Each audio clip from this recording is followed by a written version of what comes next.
I'm delighted to have Ben from ATEC joining us today. Ben, welcome to the podcast. Thanks, Raf. Thanks for having me. Now, you've got a really cool solution in an interesting space that I think a lot of listeners wouldn't appreciate how big of an impact it has when you first kind of mention it. It's clean cooking. But before we get into ATEC, I'd love to know a little bit about your background. You're living in Australia, and how did sort of an emerging markets clean cooking solution come about? Where did it all start? Yeah. Thanks, Raf. It's for me, it's a sort of evolution of a journey over a few different phases. I mean, I always was keen on looking at how could I use the time that I have in the best way possible. So, I mean, I originally started off in the corporate sector to sort of just build up a bit of a skill set, and then went off and worked in Oxfam for a few years and really enjoyed that work. But I could see also that the limitations, particularly from a scaling perspective, of sort of the traditional NGO approach. But through that, got quite exposed and interested in this idea of social enterprise and using basically the business principles to solve social and environmental problems.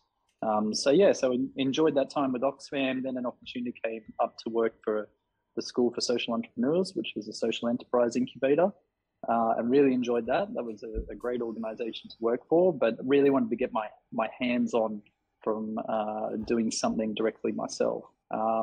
Coincidentally at that time, Engineers Without Borders were just looking to start something up in Cambodia around this quite interesting idea of doing biogas for households in Cambodia. So I packed up the family. We had 2 daughters at the time and my wife, and we moved to Cambodia to basically look and see if we could kick off ATEC. And it's gone from there now to over 50 staff across 3 countries, when we're now doing biogas products, electric cooking products, and doing a lot in the carbon credit markets as well. So it's a pretty exciting time. That's quite an interesting journey in a way, because you've gone from Melbourne, where the School for Social Entrepreneurs is, and with your family to Cambodia. Had you been to Cambodia before? Did you know what to expect? Was it what you expected? Yeah, interestingly, me and my wife had travelled to every country surrounding Cambodia, but not Cambodia, over the years, just as backpackers, stuff like that. So, so we kind of knew what we were getting into in some regards, but not actually Cambodia. It was for us a very interesting, exciting opportunity. Our daughters at that stage, this was back in 2015, were quite young. So it gave us, we were quite passionate about the idea of giving them exposure to other cultures and countries. So it was a good experience. Definitely had its challenges living in Phnom Penh. It's got some great stuff about it, but it's not the most kid-friendly city going around. But yeah, it was a really good experience. Last time I was there, it was like a kind of construction site. There was so much development and things happening. And like you say, it's a kind of vibrant, exciting, upcoming city. Yeah, I mean, it was just the safety was actually really good. It was more just the lack of activities and green space for kids. Oh, really? I was thinking more hang out at home or hang at a cafe kind of thing. Right. Yeah, I was thinking more of all the cars and bikes and everything zooming around. Well, we actually bought a tuk-tuk and converted it into, put child seats in that, and my wife used to drive that around Phnom Penh. So she was quite famous as the Barang female tuk-tuk driver around Phnom Penh. That's quite cool. So, I mean, were you trained as an engineer, or how did Engineers Without Borders come about? Yeah, so that's an interesting point. So I'm actually not an engineer. My background's international business and marketing. And obviously I raised that when I was talking to Lizzie Brown, who was the CEO of Engineers Without Borders at the time. They were like, look, we've had the engineers do some initial prototyping. We're really looking for someone to turn this into a social enterprise. So we were quite happy not to have someone from an engineering background. So it worked out well. That's brilliant. So tell me more about what they got you doing there. And it was biogas, did you say? Yeah, so we originally started off with a biogas product, which was basically looking at how we could solve this problem of not just clean cooking, but also sanitation and improving agriculture as well. So how our biogas system works, for those not familiar, is they're a pretty amazing organic system. You have a large tank, various types of material. You put your animal manure and green waste, kitchen waste. You can even connect a toilet to it. And then you have a bacteria in there called methanogenic bacteria that basically breaks that down into methane gas, which is just like LPG, which you can use for cooking, and then also an organic fertilizer. So one of these systems will produce anywhere from 500 to 1,800 litres of gas per day, which is anywhere from an hour and a half to 3 hours cooking time, and then around about 20 tonnes of organic fertilizer per year. So they're a pretty amazing system. The great thing is in Cambodia, you've got lots of small scale farmers who have this waste available, and there's no real sort of trade-off of them putting the waste in there. So the traditional practice would be to say putting the manure onto the farm. But what they can do here is they can put it in the biodigester. It actually, you still get the fertilizer that you can put onto the farm at the end, but it's actually in better quality, and the grass seeds have been broken down as well. So it's actually much better to use and safer. Then you get this free gas on top of that as well. So it's a really amazing solution. So when I first got there, the main thing was we'd done these early stage prototypes, and it was really a question of, okay, well, can we convert this into a commercially scalable product? And that was quite an interesting journey on many levels. I mean, one part was that basically the prototype we couldn't transfer directly into a product. We basically had to sort of redesign and rebuild it from scratch. And then dealing with trying to find a manufacturing partner who could contract manufacture for us was quite a crazy journey as well through that process. But yeah, it worked out quite well. And then we've just gone from there to bringing in various other types of technology around pay-as-you-go, the electric cooking product range, and really looking to solve this clean cooking problem as much as possible this decade across the world. That's interesting. What was the main, just out of interest, the main issue with the scaling the prototype? Was it just the way that it had been designed? Because I think this happens a lot where engineers, designers, or entrepreneurs, you have your concept and then you kind of flesh it out and you can get it working. But then the question is, how do I turn this into, as you said, a business, and how do I make it so that we can easily produce and easily ship and easily sell, something new, an innovation? So what was the learnings there? First of all, what was tricky, and how did you overcome, and what are the things that you would take from that process? Yeah, I mean, the main thing from was doing that prototype was you're working with whatever existing materials you have available, and it's not really a question of how do you produce this commercially. It's just a question of, can you make it work, is kind of that first goal. Yeah. So the original sort of prototype was a water tank. So it's a LLDP water tanks. Sort of, you'll see the common sort of rainwater tanks we have here in Australia that are that sort of semi-rigid plastic or rigid plastic is LLDP water tanks, and one of those have been converted into a biodigester, and that was the prototype, which was all well and good, but yeah, you can't just convert water tanks commercially.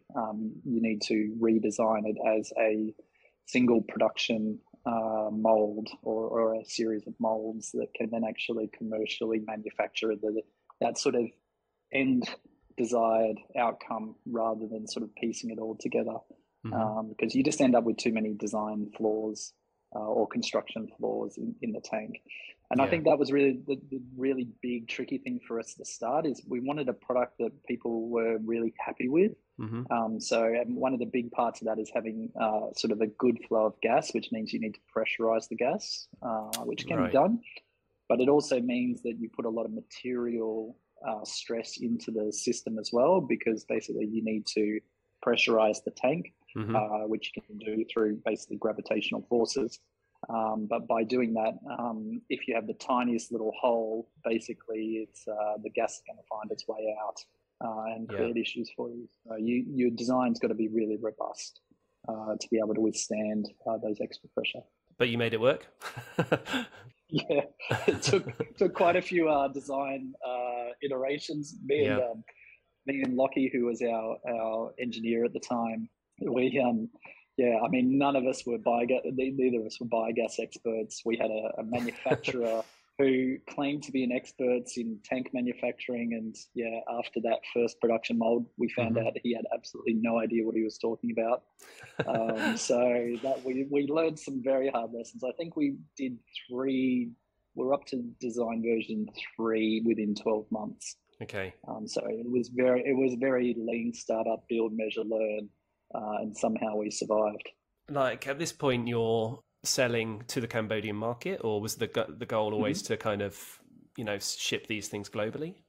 Yeah, so this was always going to be a design for the Cambodian market. And part of that was you want to make a robust design that can work in seasonally flooded markets. Right. So to be able to do that, you need to design it a bit more upright so they can still access it while the surrounding area may be under floodwater.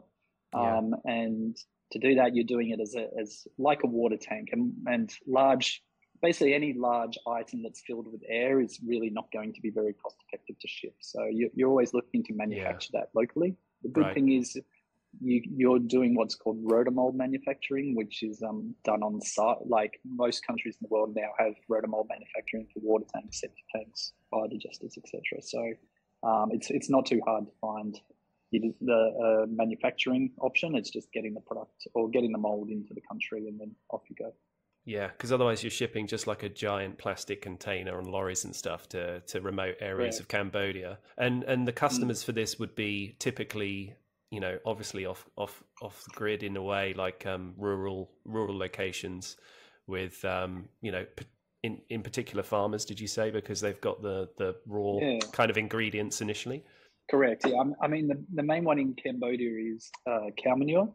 But interestingly, over 90% of households in Cambodia now have access to grid electricity, and it'll be getting even close to 100% over the next few years. Bangladesh is at 100% of households now have electricity. So it's quite interesting. Yeah, we think of countries like Cambodia and Bangladesh and them being off grid. That's dramatically changed over the last 10 years, which is really good news.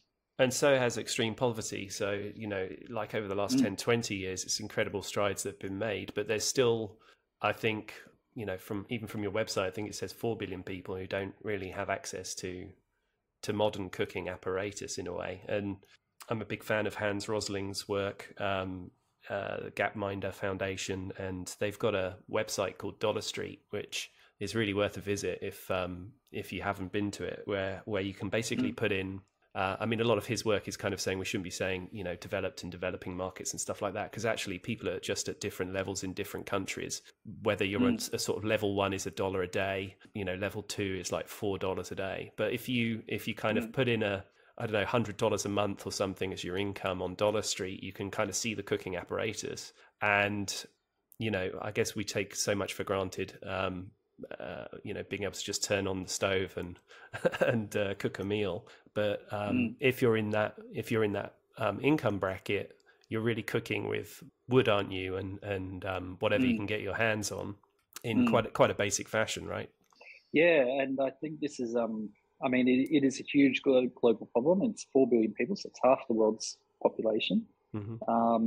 It's costing the World Bank released a report last year. It's costing the global economy $2.4 trillion per year in a combination of health costs and lost economic opportunity. A majority of that is on women, which is about the equivalent. So that's around about $3,000 per household per year.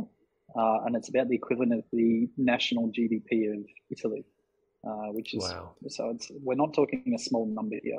And at the same time, it's creating about a gigaton of greenhouse gas emissions, which is about equivalent to the global airline industry. So this is not a small problem we're talking about, but I really like the point that you just raised before about developing or developed, and it's very true. I mean, I lived in Phnom Penh. I've never seen so many Bentleys in my life as living in Phnom Penh. But I very much think that countries like Cambodia, Bangladesh, generally Southeast Asia and Sub-Saharan Africa, these are very much emerging markets. And these areas, Asia's probably a little bit more ahead, but general indicators of health, well-being, development, etc., have come a huge way forward, which is great news. and we're now starting to see that those access to essential services, such as access to electricity, we're seeing increased economic opportunities. We're seeing things like access to information through smartphones. Cambodia now has more smartphones than people. All these things are really helping to accelerate that forward. The one that's lagging a bit behind is most of these countries still 60, 70, 80% of the population is cooking with wood. But we're getting to a point where they haven't really had a great solution until recently. Now we have more scalable biogas solutions, and we have electric cooking solutions, which are both great for the household, the safest solution, as well as great for the environment as well. So I think this is the next big one that will tip over, that hopefully we're talking end of 2030 that like countries that are, we'll generally call it biomass, which includes wood, charcoal, etc., biomass cooking free. And I think that'll be a huge achievement, particularly for women and that sort of self-empowerment of women in these countries.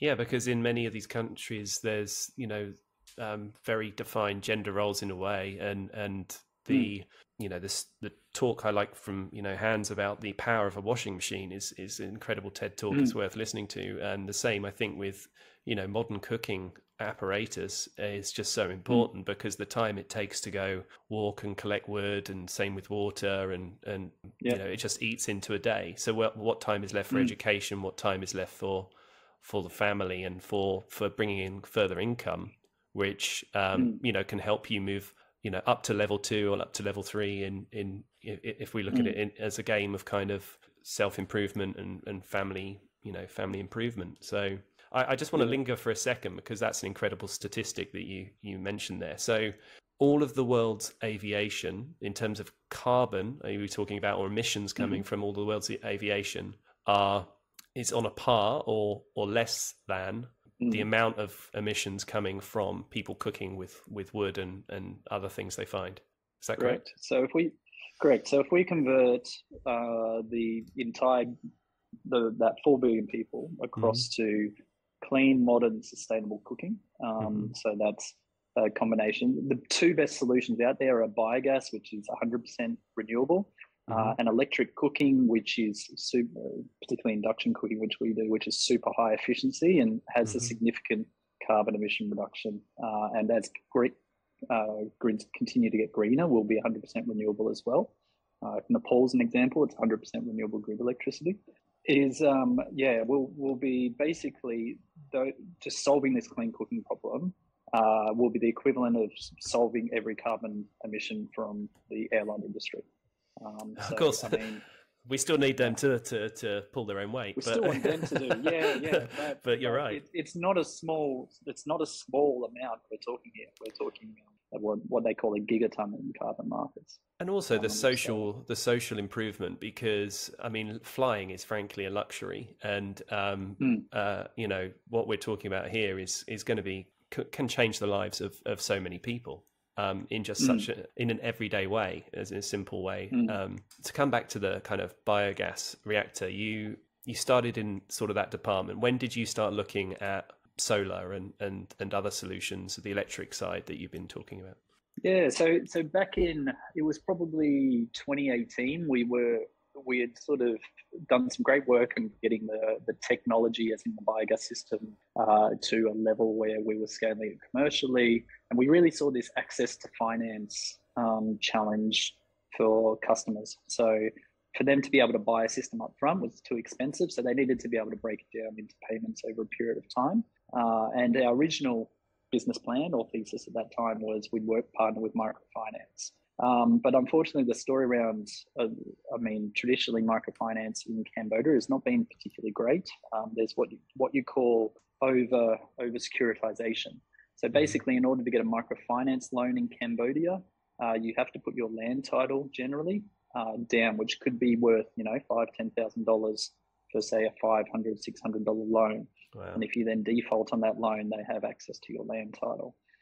So we were seeing, and particularly there's some big issues in the microfinance sector from a trust perspective, that we were losing around half our potential customers because they didn't want to take out another loan and put their land at risk, or they'd already had a loan for something else, so they couldn't even offer their land title.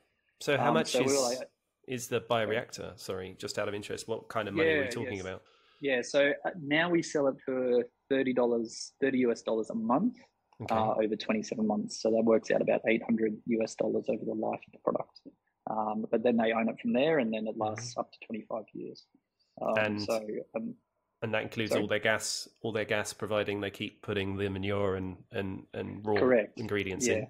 So typically, and it is good to view it as an asset. So these households, they're typically generating about $45 per month in income off the system. So basically, they're able to pay for it while they're paying off the system. Wow. And then once they've paid it off, then they're just basically banking that to themselves straight away. And what are they making the income from? The fertilizer, the natural byproduct, or the gas itself? Because that's probably harder to capture, isn't it? Yeah, correct. So it's the two main income areas. I mean, there is also a cost saving if they were paying for cooking before. Yeah. So that can be a bit of the calculation, but the main part is increased agricultural yield, anywhere from 5 to 30% from the organic fertilizer. Wow. And then also the other main one is actually women. So you mentioned before about unlocking that, or particularly women wasting their time on these mundane tasks. So cooking with wood takes about 20 hours per week more than a modern cooking solution. So that's half a working week wasted because you're using wood. So what we see quite often is the biggest improvement is women going on to start small businesses, increasing the amount of agricultural farming they're doing like high cash vegetables close to home, etc. So that's where the other big part of the increase in income comes from. So were you able to overcome this microfinance issue? So what we went is like, okay, well, number one, we're losing a lot of customers. Number two, we're morally or ethically not particularly comfortable in putting people into this over-collateralized position. So what we then started looking at was, okay, well, how could we potentially do the financing ourselves? And so what we looked into in particular, or saw as a sort of a leading light, was the pay-go solar sector in Africa. So how that works is basically you install the pay-go solar into the household. There's no securitization. People are just paying it off on a monthly basis until they've paid off the system. And if they don't pay, then the system switches off until that payment is made. And that's kind of the incentive to make sure people continue to pay.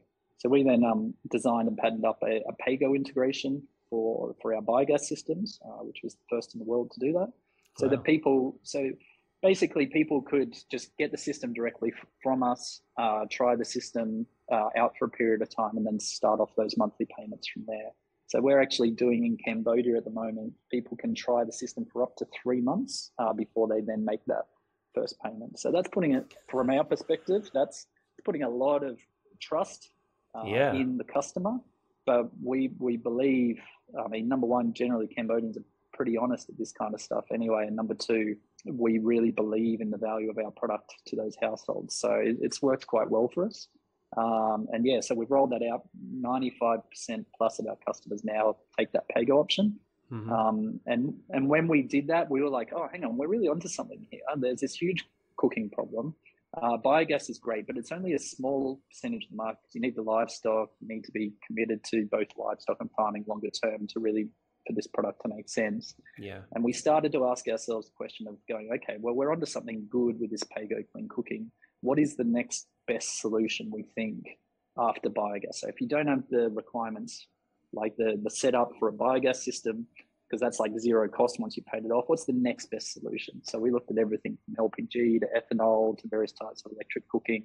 And then we kind of came to this conclusion that, in particular, induction cooking, because it's 92% efficient for stoves, which means basically the energy you put in, 92% of that converts into heat for cooking. Okay. We could see that would be the cheapest and most sustainable long-term solution, both for the household and then environmentally too. So that led us down the path of then designing up and launching our electric cooking product range, which we now have out to market in Cambodia and Bangladesh too. I assume like zero emissions come from an induction cooker, apart from obviously any emissions associated with the power that's generated to power it, I guess. that's quite a different problem, though, in a way, isn't it? I mean, a biogas reactor is kind of one thing, but an induction cooker is a like completely different problem. So you know, how did you go about that? And I'm not sure I fully understood the pay-go integration on the gas reactor. So that means I can get it free, like a Netflix subscription for like a 3 months of and why is it 3 months simply because it takes time for the fertilizer to work, or is that just like yeah, so we don't do it everywhere. We used to just do it when we delivered, and you do your first payment then. And then when COVID hit, we were like, okay, well, what can we do to help people out to just continue to, because obviously everyone's a bit worried about their cash flow, and we knew it was a productive asset. Yeah. We knew once people start using it, they're like, oh, hang on, no, this is making me money. So I will, it's silly not to pay it off. So that's when we brought in that sort of 3 months. But yeah, basically they use it. It's a box that sits on the gas line.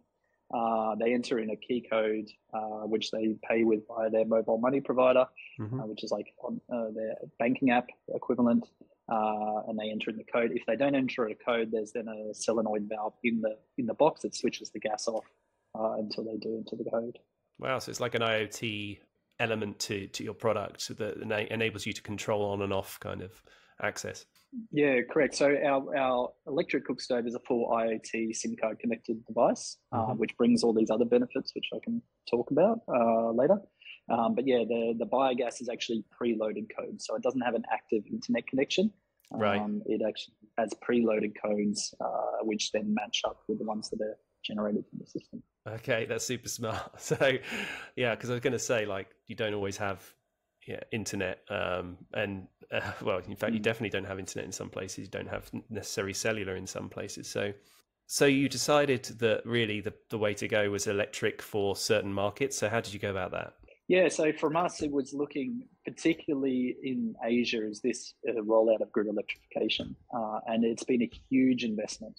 And a real big question we had during that time was, like, there's always been this assumption that, you know, people are still cooking with wood because they don't want to pay for LPG or whatever the case is. But once we started digging under the surface, particularly when it came to doing some of our split testing in our marketing, we saw that actually the price wasn't really as much of a concern as people assume it is. What is actually a really big concern with LPG is actually safety. So, I mean, we don't kind of think of that here in Western countries because it's such a well-regulated market. But if you go on a Facebook feed in Cambodia, for example, it's not too hard to find a video shared of an LPG bottle or shop blowing up because the bottles are rusty or they haven't been filled with the right gas, the right pressure, or whatever the case is. So we saw that safety was a huge concern. And so that was one of the points that led us towards, well, the great thing about electric cooking, particularly induction, is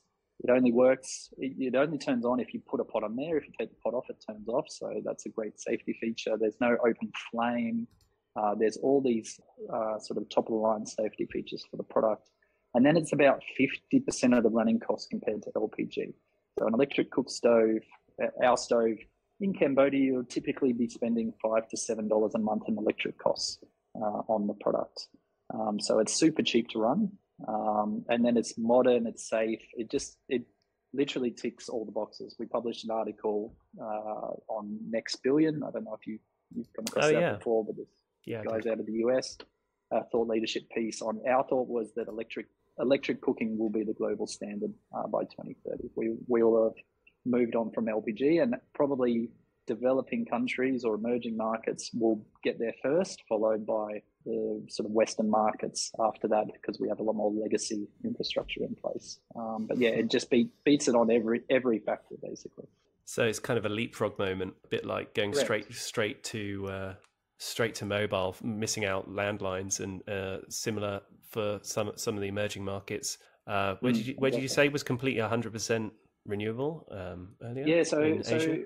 100% renewable grid is Nepal. They actually have a surplus of hydro dam electricity. Right. So the government recently dropped the import tariffs for electric cooking down to 1% because they're scrambling to try and get more and more people to take up electric cooking because they've got the electricity there and they know all the benefits that it brings. Wow. So you had these designs and you started to work on the electric stove, and then, but how's the power supplied? Is it just on grid for most customers, or are these like having to connect to solar or other forms of power? Yeah, so the current product offering we do is grid connected households, and the reason we do offer that, or we've started that, is that's the majority of the market in Cambodia and Mm-hmm. Bangladesh, and in most markets, to be honest. Mm-hmm. And for us, what we see is there's across the sort of southern Southeast Asia and Africa, there's a huge investment in both electrification to households and grid stability and infrastructure as well. Mm-hmm. So Cambodia, 10 years ago, a lot less people had to connect to the grid. The grid was patchy. Everyone had a generator, and those are problems that have just disappeared now. Bangladesh is getting pretty close to that as well, as are other markets as well. So we're very much following that macro trend of electrification, which I think is always a lot of hugely successful companies are tapping into those wider macro trends, such as Facebook did with, for example, smartphone penetration, or whatever company you want to pick, always tends to be following on some other back of other trends. So that's kind of the route we're going down. Yeah, like surf that wave rather than trying to create a whole new one. And so the initial markets, Cambodia and Bangladesh, like obviously Cambodia was because you were there and that's where you started. But Bangladesh, why not move to Laos or other Asian neighbors, etc.? Why Bangladesh? Was it the size of the opportunity, or was there just a lot of synergies in the kind of offering, not as many competitors? What took you there? Yeah, so we started in Bangladesh, or we decided to move or set up Bangladesh as the second country in 2019. And we'd assessed about 10 markets across South and Southeast Asia by that time. And we saw with Bangladesh, this was when the majority of our work was actually biogas. We saw with Bangladesh a lot of similarities between the two markets. It's a predominantly farming or agrarian society. 80% of the population is involved in farming, much like it is in Cambodia, although that's declining pretty quickly in Cambodia. And it was a floodplain country, and we saw some pretty good supportive infrastructure in place, like around government support, distribution networks, etc. So we thought we'd go with Bangladesh. We were also considering Myanmar, Indonesia as well as other markets, but yeah, Bangladesh just ticked the most boxes. And that was for the bio product as much as the electric cooking? Correct, yeah. So we didn't roll out our first electric cooking product until 2020.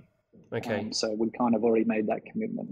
But we saw as well that there was a lot of potential for this in Bangladesh too. And actually, yeah, only a few weeks ago, the Bangladesh government announced that 100% of households now have access to electricity, which is a huge achievement. It doesn't mean everyone's connected and have reliable access, but just at least ticking that first box where if you want electricity, you can get it now is a really amazing achievement. So on the electric side, that product now is selling better, or I would assume in more volume than the bioreactors, because that's a much more convenient product for a lot of people if you're not a farmer or etc. Is that correct? Yeah, so the market is bigger for electric cooking, and at the same time, it's a more sort of consumables or scalable product as well. So we can basically package this up and ship it directly to the customer. We use third-party logistics providers in each country, which again has been a really big development in these markets, is the rise of e-commerce as well. It's not just an urban thing. It is literally the whole country now are looking at buying things online. And that's just accelerated with the pandemic. And yeah, so we're able to ship that product within 48 hours to anyone across the country. They can plug it in, turn it on, and off they go. They start using it. And they're using the same pay-as-you-go approach, right? That you're working with a finance partner of some kind who is like helping with the upfront costs, because you're essentially shipping it's like I get a smartphone from a telco or whatever, right? And you can have the subsidized model in a way. You walk out with a phone and you just have to pay the monthlies. Is that the same? Correct. Yeah. So the eco product range is between, depending on what product you get, is $5 to $15 a month for the product. Then that's fully shipped, delivered to your door with a set of induction ready pots as well. So And it's then literally zero up front, or do you just pay a month or yeah, two? you pay your first month on delivery. Wow. So again, we're trying to make it as frictionless as possible to sign people up, much like you would a Netflix subscription or any other type of subscription style service. Yeah. The main thing here is we're not doing it's an installment plan rather than a subscription. So they do pay it off and then own the asset.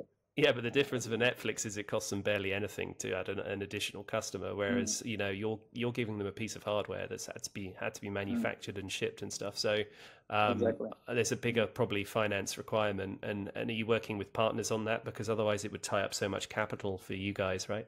Yeah, so we're doing about 150,000 US dollars in sales per month at the moment. Wow! And so we need to finance all that. And so we have a range of impact investors who are debt financiers who then put in the capital, make that happen. Some out of Singapore, some Australia, cool. Some Europe and US as well. That's cool. So they basically get a return on that capital, and because of your tech, you can kind of tell them, I assume, like the impact metrics, right? Like how much it's used and stuff. Do you get that data? What do you get back from a cooker that's in field? Yeah, so this is the cool thing with particularly the eCook stove, is that data connectivity. So we have the GPS location, we have all the usage data on the stove as well, and we're just in the process of developing an app to then, so customers can track their own electricity consumption on the stove as well, which we see as a really important point, because people are worried how much electricity is this going to cost me, because they're not familiar with electric cooking. Yeah. So that app will really help to overcome that concern. And these products, we get all that information back into a dashboard. So we're in the process of then looking at developing analytics around connecting usage to predicting payment behaviors and stuff like that. So that's quite useful. And then the other big thing that we haven't touched on yet, but it's really key moving forward, is then we're able to take that data and use that to calculate that emission reduction or that carbon emission reduction, and then convert that into a carbon credit, which we can then sell on to all the companies signing up for net zero commitments, and then pass that. The plan is to basically pass the value of those credits up front to the customer to bring this product down in price and cost significantly. So this is kind of the key to solving clean cooking in our view, is to basically turbocharge it with carbon credits. Yeah, because I mean, everyone's going crazy for carbon credits and offsetting because, you know, they're not changing their business practices maybe as quickly as they want to, and they certainly want to start, you know, being seen as a greener or more sustainable company. So people obviously buying all the offsets like forestry, you know, planting trees, all of these kind of things, but you don't necessarily initially think of changing people's cooking preferences or you know, tech. So how do you measure that? You kind of say, do you have to take a customer from that was using wood and then bring them onto electric? Is that the kind of goal? Because that's the biggest, you know, carbon change, if you like, or change of use. But you need to do that with, you know, hundreds and thousands of families. And is the credit created for a certain period of time? Is it the lifetime of the cooker? Is it per year? How does that work? Yeah, so basically you're right. With the electric cooker, it's calculated basically purely on people stopping cooking with wood and then using electric cooking instead. With the biodigester, there's also, you're capturing cow manure, which would have emitted methane into the atmosphere, and then you're putting in the biodigester and then burning that methane as biogas. So you have two sources of emission reductions there. But yeah, so we do our credits under gold standard, which is out of Switzerland, which is regarded as the overall sort of best standard for carbon credits. Okay. And so you calculate a baseline and go, okay, if they're cooking with wood, this is how many emission reductions this is how much carbon emissions they would be generating. And if we convert them to electric cooking, then this is how many carbon emissions would be required. And the difference is then the offset between those two. Right. So if you take somewhere like Nepal, which is a market we're looking at now, basically you're getting 100% of that because you're going from cooking with wood to 100% renewable. If you take Bangladesh and Cambodia, there is some emissions in the grid. depending on the energy mix. I mean, both are actually not too bad. They're better than a lot of Western countries, but there is some emissions associated with that. So you're getting the net difference between those two as such. So basically you calculate that out. You're then verifying that by the usage data, and then selling that on to people who are looking to reduce or achieve their net zero goals. That's how it works. So what have you what have you saved in terms of greenhouse gases so far with the products? Like, how many units roughly are out there, and like, do you know your numbers on those things? Doing around 8,000 tons per year currently of emission reductions, but that'll be increasing quite dramatically because we're really ramping up sales now. So 8,000 tons that's not going up into the atmosphere that what would have been if your product didn't exist, and then presumably, you know, several thousand households or families, you know, having access to clean, cheap, good cooking apparatus with no upfront cost. So do you try and measure any of the social impacts, like the kind of time saved and all that kind of stuff as well? Or? Yeah, correct. And I mean, that's one of the, so if you buy gold standard carbon credits, generally you're paying a bit of a premium. And part of that is that they're also calculating those social impacts as part of that. And I think this is the beauty of solving this cooking problem, and why I'm passionate and committed to it is it's the only, and I've tried to look through it and find anything else that can achieve a similar thing. But it's, from my perspective, it's the only problem that we can feasibly solve in the next decade that has a huge social impact and a huge environmental impact at the same time.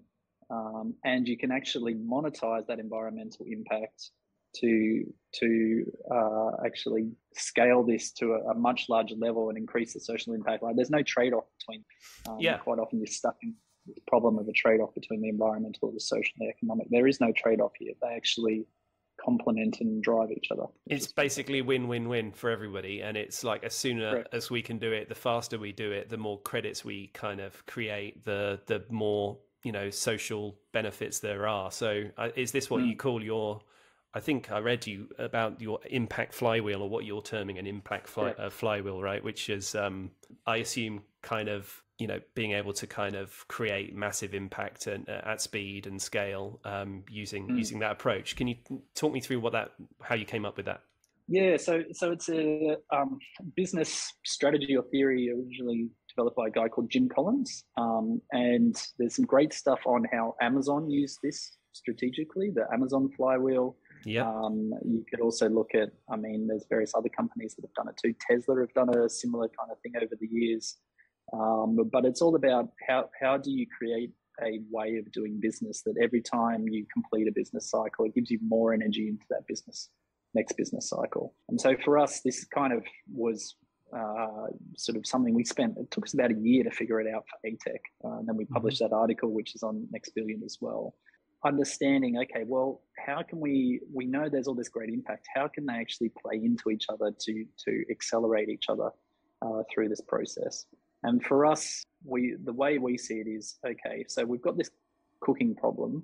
We know we've got these great technological solutions that are biogas and electric cooking. They're in high demand. People want them, but obviously they're cash constrained.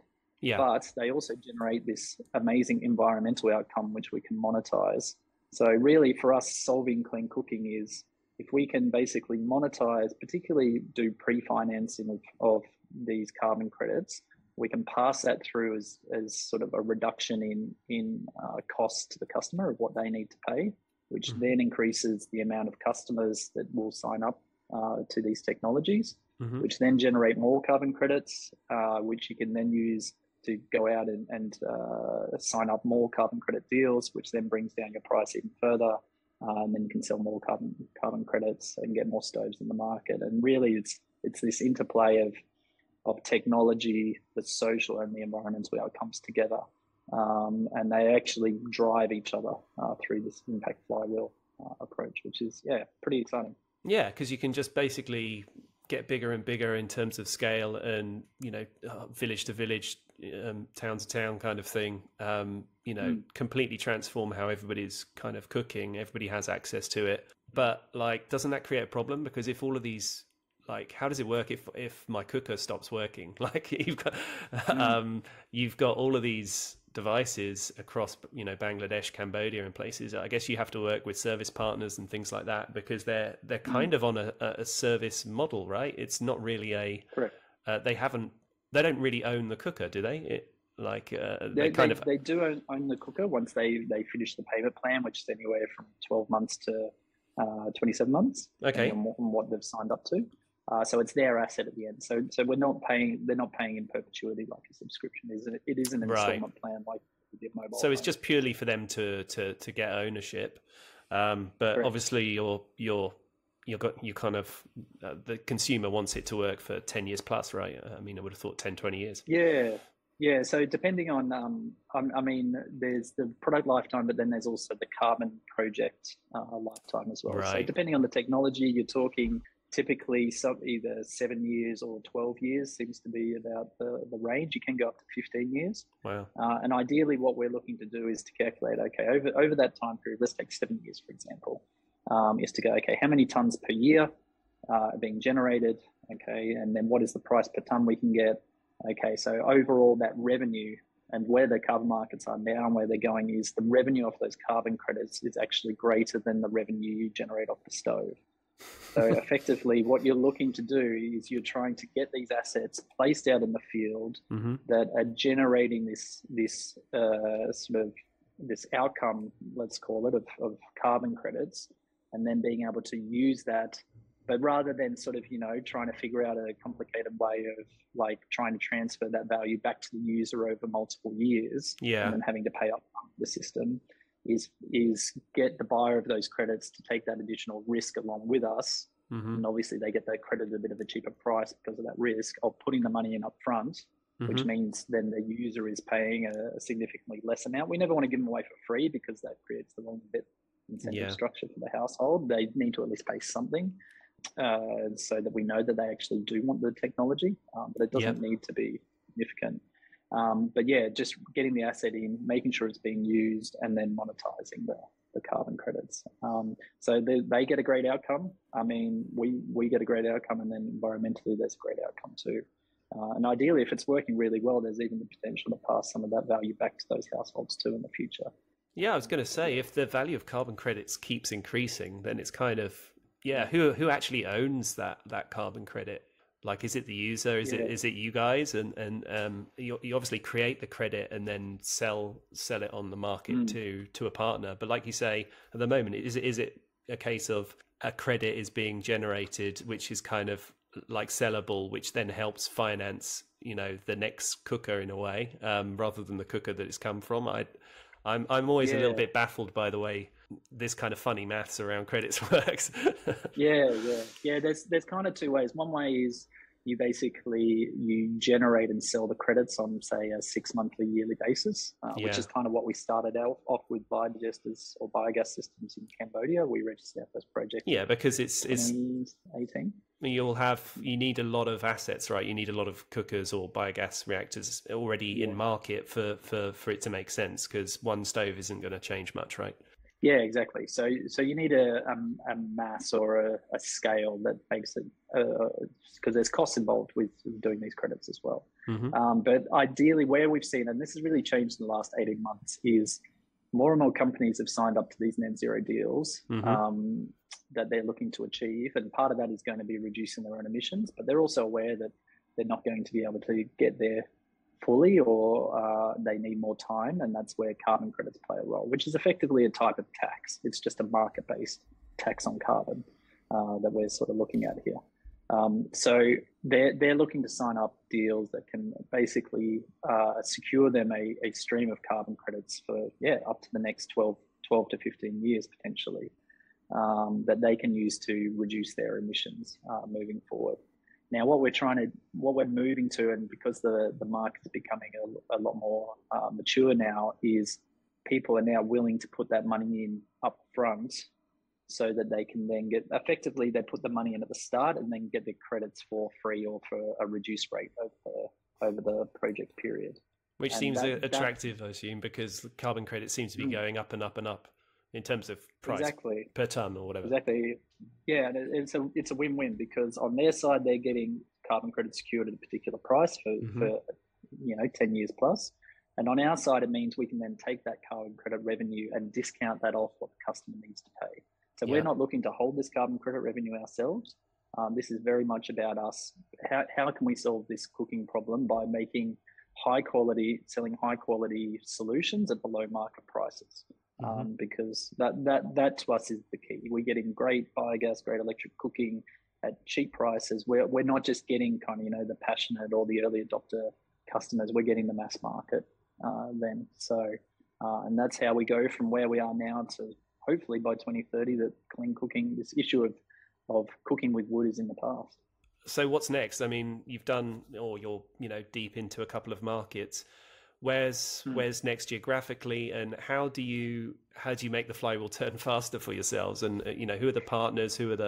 What's the way that we can that ATEC can really help solve this global issue? Yeah. Well, I mean, we are an interesting one. I mean, we do sell and distribute product in Cambodia and Bangladesh, and that was very much to prove what we're doing. But very much we see ourselves as a technology and finance/carbon credit company moving forward. So providing these sort of assets or products out to market, and then being able to bring in these carbon credits, and if we need pay-go debt financing into that situation as well, and then starting to work with existing distributors in other countries. So we're going to be raising, going to plan a further capital raise later this year to really start to scale out beyond our two markets.